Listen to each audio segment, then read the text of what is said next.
ውዴ ገኒ ቤተሰብ እንዴት ናችሁ? ደህና ናችሁ? እግዚአብሔር ይመስገን እኔ ደህና ነኝ። እናንተ ባያላችሁበት ቦታ ሰላማችሁ ብዝት ትበል እያልኩኝ ዛሬ ደግሞ ጥፍቼ ነበረ። በነገራችን ላይ ኢትዮጵያ ስለጠላሁት ነው ጠፋሁትና ዛሬ ብቅ ብያለሁ። ምስሬን ይዤ ማለት ነው። ዛሬ ምስርን እንስራ። ምስር በድንችና በካሮት በኮሳ እንስራለን ማለት ነው። በመጀመሪያ ሽንኩርቴን ጨምራለሁ። ብዙ ሽንኩርት አልጠቀምበትም።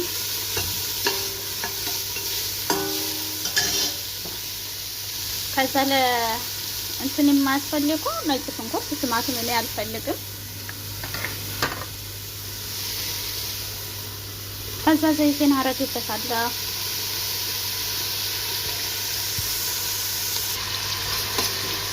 እንደዚህ መልኩ ካቁላለን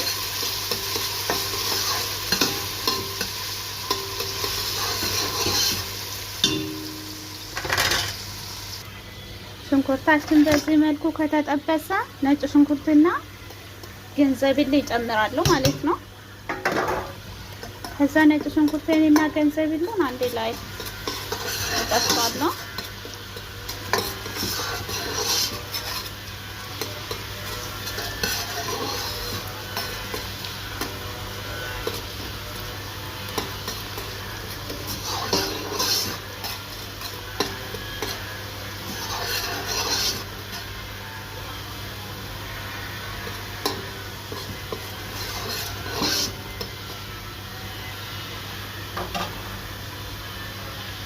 ይሄ ከተጠበሰ በኋላ ወገኖቼ ቤተሰቦቼ ምንድነው የምጨምረው? በደንብ ማራር የለበትም ጣዕሙ እንዳይጠፋ። አሁን ደግሞ እንትናችን ይሄ ታጥቦ የተዘፈዘፈ ነውና እጨምራለሁ ምስሬን ማለት ነው። ይሄውቶቼ በጣም ዛሬ ሰዓት ይዟል። ምስሩን ደግሞ በዚህ መልኩ ሽታ አድርጌ ቅመም አድርጌ እንትን እላለሁ እንሻለው ማለት ነው። ማጂ አልጨምርም ጾም ስለሆነ ማለት ነው።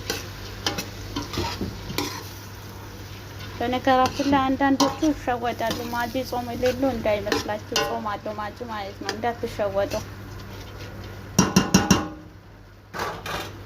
ከዛ ቅመም የሚጨምሩ ከሞን ድንብላልና ፍልፍል አስወድ፣ ቁንደ በርበሬ፣ እርድ።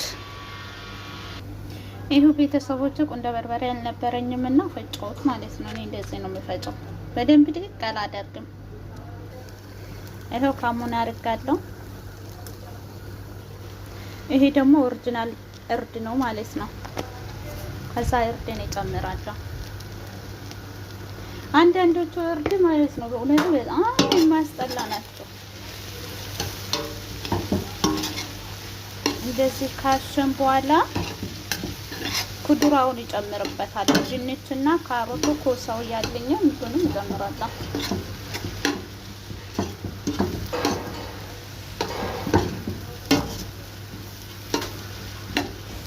ከዛ ጨው ደግሞ እንዳትረሱ ማለት ነው። ይሄ ወገኖች በዚህ መልኩ ድንችና ኮሳ ካሮትን ከትፋለሁ ይጨምራለሁ ማለት ነው ብረት ድስት ውስጥ። ይሄ ወገኖች በዚህ መልኩ ጨምሬበታለሁ። ከዛ እንደዚህ አድርጌ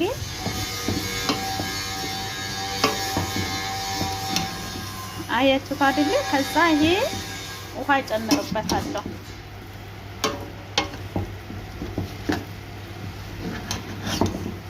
አያችሁ ውሃ ጨምራለሁ። አሁን ውሃን እከልሳለሁ። ጨው አድርጌበታለሁ እንዳረሱ እናንተ። ይሄው ቤተሰቦቼ በዚህ መልኩ ምስሬ ላይ ውሃ ጨመርኩት ማለት ነው። በቂ እስኮን ድረስ ነው የሚጨምረው። ከዛ ክድና አደርገዋለሁ።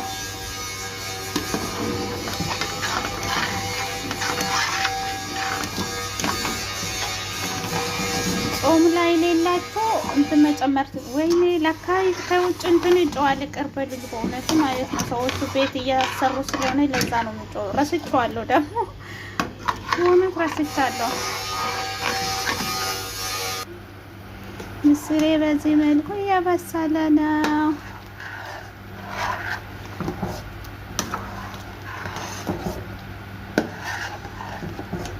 ስለዚህ ምስር ደግሞ በነገራችን ላይ በጣም ይወፍራል። እንትን ሲበስል በጣም ይወፍራል ማለት ነው። አሁን ቀጭን ይመስላል እንጂ በጣም ይወፍራል። ምክንያቱም ውስጥ ያለው ኩድራ ስላልበሰለ እንትን ይላል ማለት ነው።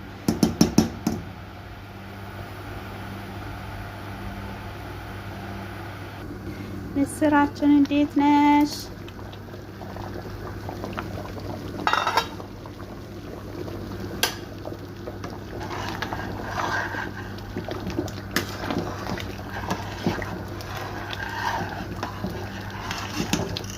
ዶሮ የማይሰራ ቀን ነው በነገራችን ላይ እኛ ቤት ምስር የሚሰራው አለዛ አይሰራም። እኔ ደግሞ ደስ ይለኛል። ከዶሮ ምስር ነው ደስ የሚለኝ።